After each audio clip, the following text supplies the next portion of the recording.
برده رنجهای ما. باید که طلب نمایی هر چیز از حق در دعا. چه رنج و غمهای زیاد هجوم آورده بر ما، از آن رو که نمیخواهیم هر چیز از حق در دعا.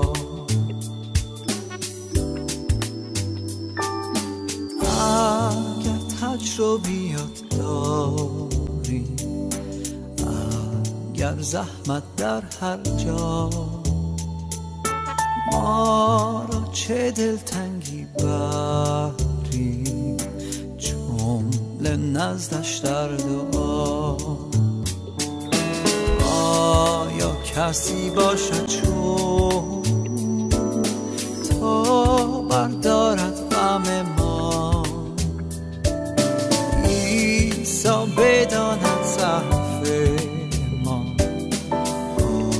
آریم نزدش در دعا.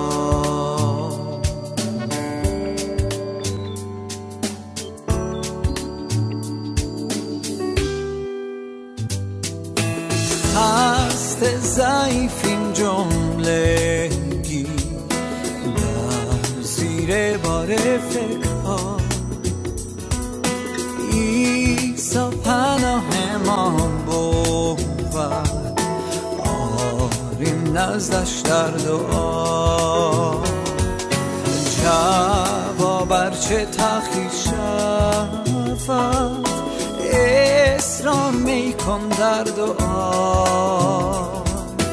در ظل رحمت او ما یابیم همی آرام را. جواب ارچه تأخیر شود، اصرار میکن در دعا. در ظل رحمت او ما یابیم همی آرام